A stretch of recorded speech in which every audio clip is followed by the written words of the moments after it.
My guess says President Trump has triggered World War III.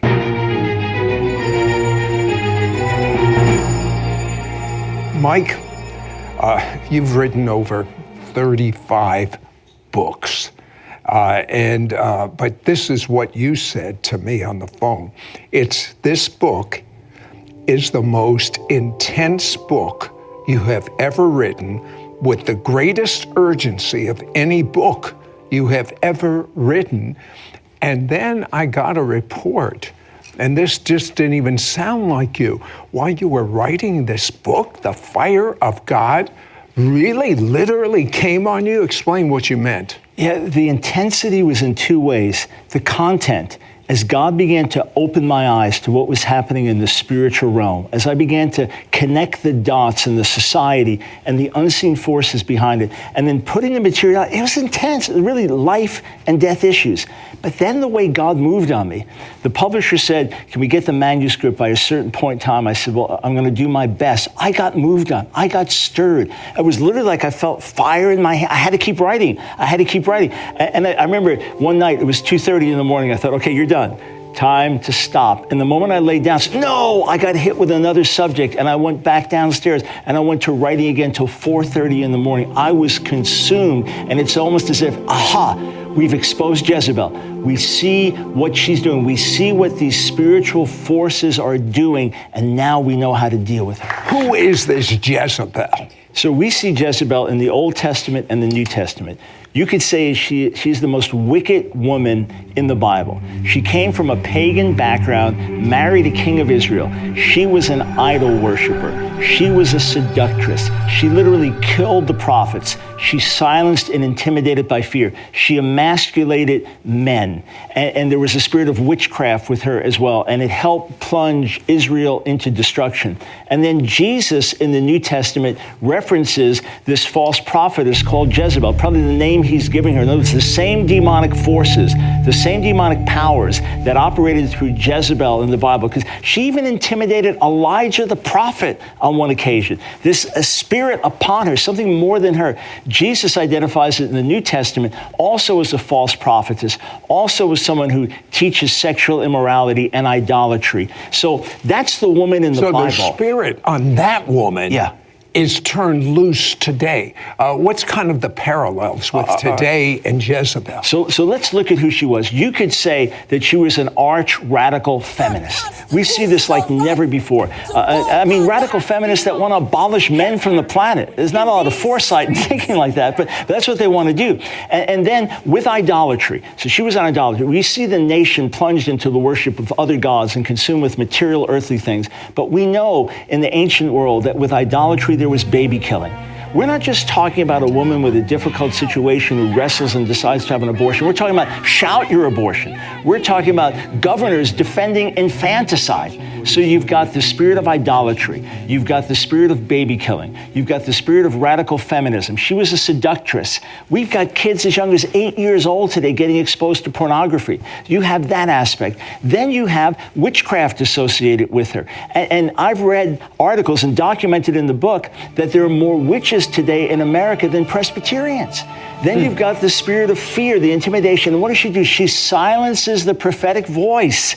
So we don't have it. You can't speak. Everyone's afraid. If I speak, I'm going to lose my job. Pastors are afraid to speak. Individuals. So, but this has really struck home to you, because this spirit of Jezebel came on my friend Mike. He didn't even know it was a sneak attack. And almost took your life. Briefly tell me what happened. Yeah, so there are 3 different times in my life that I realized I'm dealing with Jezebel. The first time was right after God gave me a prophetic message to America, for the church to wake up, a wake-up call for the nation with a promise of revival. Next thing, all hell broke loose against me and against Nancy. She got it started. She got hit, my wife Nancy, with everything she never got hit with before. Where's this coming from? I got hit. The enemy's telling me, you're coming down. I felt no authority. I felt no ability to minister. And I knew... Now, if you knew this guy the way I know this guy, when he says he didn't even want to go out and minister, you know that's something strong. When I would feel a prophetic word to bring, I was afraid. I had to pray for hours just to even get my head above water. That's so hard to believe. Bombarded by lies, I felt paralyzed. I felt emasculated. Well, a few years after this, Nancy and I are in India. And we were going to one city. The brother we work with, a real apostolic man, planted thousands of churches. He said, we're going to the city of Vijayawada. They worship a goddess there, and she is the principality of the entire state of Andhra with 60 million people. They worship her, and we're going to go confront her. And God spoke to me, do what Elijah did on Mount Carmel, and call all the priests and the worshipers of Kanaka Durga and say, we're going to find out tomorrow night who's the real God, Yahweh or Kanaka Durga. Before we got there, Sid, all of a sudden, I got hit and I realized, it's Jezebel. It's Jezebel. I felt that same thing, no authority, a spirit of fear coming over me. I didn't want to be prophetic and confront. So I said to Yesu Padam, I said to him, what does her statue look like? And he said, brother, this beautiful, powerful goddess, and she's holding in her hand the head of a giant that she killed. It's the king of demons, and she crushes him. So she crushes the powerful man. And then he said, there's a strange thing. Her worshipers, once a year, the men dress up as women and wear makeup. And right before we went to have this conference, you saw the same spirit that was on Jezebel in the Bible in that country. Alive and well and thriving. Right before we got there, I had to get up in the middle of the night to try to pack because we had to drive all day. It was this old room with an old bed, and the wood was rough. I walked by it in the middle of the night, and it literally sliced off a chunk of flesh on my heel. And I heard Genesis 3:15, he'll strike your heel, but you'll crush his head. And we went there. We had a public confrontation. And not only did the power of God come down, a demonized man began to dance around and confess Kanaka Durga is not a god. Kanaka Durga is not a god. And not long after that, they literally had an earthquake, and it shook some of the foundations of the temple. There's one true God, and Jezebel is defeated in Jesus' name. And I'm going to tell you something. He went through that, so you don't have to go through that. You are going to find out the connection between President Trump and Jezebel and how it will trigger World War III. Next. Hello, YouTube. Mishpocha. Mishpocha is a Hebrew word. It means family. This is Sid Roth. Welcome to my world, where it's naturally supernatural.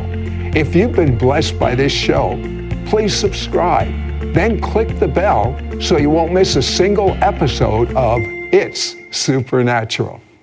You know what? When I read Dr. Brown's information, I mean, there is no doubt that there is a connection between President Trump and Jezebel and what we see even on the news. Why don't you explain to them what I already know? Yeah, so when I was here interviewing Jonathan Cahn on his book, The Paradigm, he mentioned President Trump as kind of a Jehu figure. I never thought of that, but the moment he said it, I thought, wait a second, Jehu in the Bible, what does it say? He drives recklessly. Some translations, drives like a madman or a maniac, but he did a lot of good. He was zealous for the cause of God, but there was a lot of collateral damage. So you may love the president, but either way, you see this parallel, a Jehu kind of character, an alpha male kind of character. And when he comes on the scene, Jezebel rises up again. And he's the one who ultimately takes Jezebel down. And I document the parallels between Jehu and Trump in the book. And here's what got my attention. When you have someone like Trump, again, whether you like him or not, everyone sees the kind of guy he is, it brings Jezebel up. So the moment President Trump is in, you have this women's march. It's not just lovely women that just, no, blow up the White House. And then you also have with it the extreme baby killing spirit. Again, we're not talking about someone that struggled and wrestled and should have an abortion. We're talking about shout your abortion. We're talking about pounding on the Supreme Court in your face. Yeah, during the Kavanaugh hearings. what's happened is Trump's pro-life stance, one an unlikely champion of the pro-life movement, and appointing these justices and laws being passed, it's bringing out, they're saying, this is war. We're going to fight. We're going to take it to the streets. So it's almost as if Jezebel came out from hiding, and there she is for everyone to see. Now, here's the remarkable thing, because we're not talking about a person. We're talking about demonic spirits. We're talking about demons. We're talking about principalities, right? So Jehu sees Jezebel. She tries to seduce him. Once again, there she is, that seductress. And he says, who's on my side? And it says there are 2 or 3 eunuchs. These are castrated males. 2 or 3 eunuchs, and they throw Jezebel down. Sid, that's what has to happen. The castrated males, the men who've had their authority stripped from them. All the sitcoms that just make men into just, their hell. It's not Father Knows Best. Father is the idiot. So Jezebel, if I'm hearing you right, it's Jezebel, or the spirit of Jezebel, coming against a dominant male that stands up for biblical causes. Exactly. And what got my attention focused on this is when our friend Pastor John Kilpatrick on a Sunday service, when the service ended, he said, pray for the president because witchcraft is trying to take him down. Jezebel is about to attack. And then that prayer went viral. The Jerusalem Post even reported on it favorably, actually. The prayer went viral. And when he invited me to preach at his church, just for another reason, the Spirit said to me, look at Jezebel, look at this. Look, even the war on gender that we see, that Bruce Jenner is Woman of the Year. So we're fighting all these different things. We're trying to put out a fire here and a fire there. It's the same demonic power. It's the same coalition of demonic forces that work through Jezebel, that intimidate with fear, that silence the prophetic voice. The real tragedy is that Jezebel intimidated the prophets by killing them, and we're not even getting killed, and we're intimidated because we don't want to be unfriended on Facebook, and we don't want our rich board member to leave the church, and we're cowards. We need to speak. So when we expose Jezebel, and Sid, part of the intensity of writing it was the quotes, the shocking things. I go back to what the pagans used to do, the baby killing, the child killing, and what we understand, sacrificing babies to Moloch, and what it looked like with the giant statue and the steel, and they'd heat up the steel and put the babies on it. And then you compare that to late-term abortion. You compare that to infanticide. We have this horrific evil taking place, and we're afraid to speak because we don't want to offend someone. If that's not the intimidation of Jezebel, I don't know what is. I'll tell you something. If you can comprehend from digesting the material that God processed through Dr. Michael Brown, you will have answers to questions that you've pondered, many you've even blamed God for, and it's not him, the teacher asked me. So spell out the connection between World War III and President Trump. Is he triggering it? Yeah, so he's triggering something. We're not talking about Russia. We're not talking about China. We're talking about something far more dangerous, far more diabolical, far more deadly. We're talking about Jezebel rising up with fury, the same fury that intimidated Elijah, the same fury that helped to destroy the nation of Israel and seduce a king and a people. And here's the ultimate thing. Wars are fought, people are affected on some level, but demons and demonic powers, they affect us right where we live. This is a war that we're fighting in our churches. This is a war that we're fighting in our families. This is a war that we're fighting in our personal lives. World War III is not a country like Russia or China invading the U.S. It's the spiritual world invading our families to kill and rob and destroy. Exactly. And that's the war. When we talk about it, that's what we're focusing on. And for me, this was not just national. Oh, yeah, the book talks about national issues, but I specifically in the book talk about how to defeat Jezebel in your personal life, because I battled.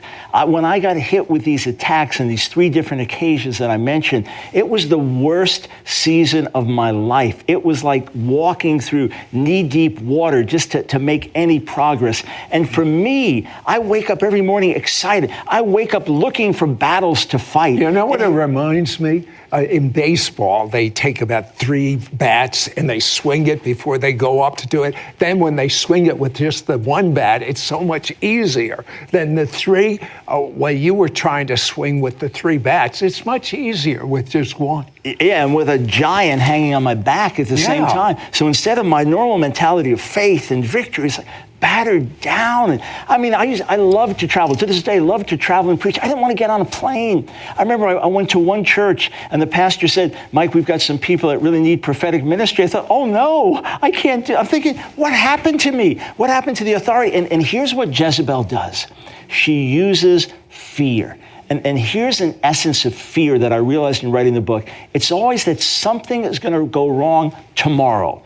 It's not that I'm in pain now. That's pain. But fear is it's going to get so bad you can't take it. Fear is you're sitting there playing with your kids and suddenly it hits you. They're going to get into an accident. Your husband's going to commit adultery. This is now you're getting right into home. Yeah. So it's when you get hit with these fears, you get paralyzed.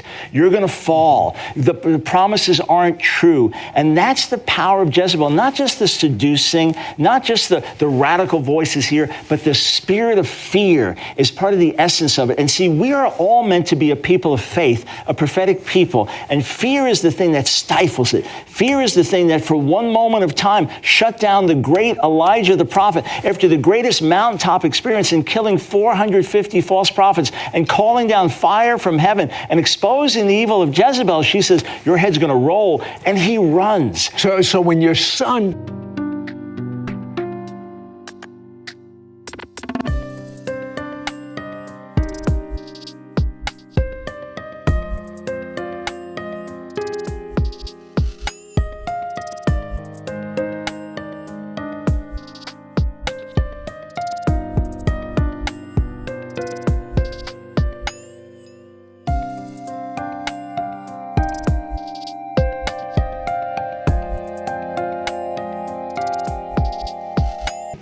comes home, your young son, and says, Mom, I want to tell you, I'm really a woman. It's not because he was taught something. It's the spirit of Jezebel. Yeah, here's the deal. And the spirit of Jezebel is not only the war on gender, so gender confusion and making men into women and women into men, all right?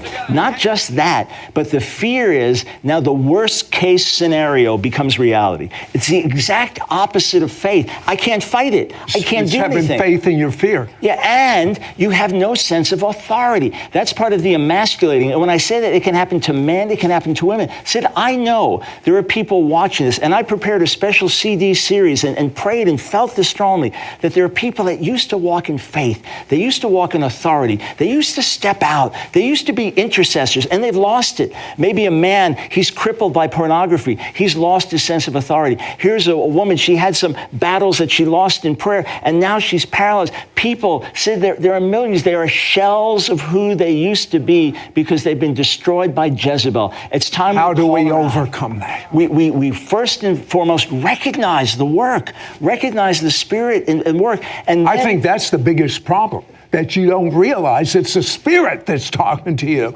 You just think it's the circumstance.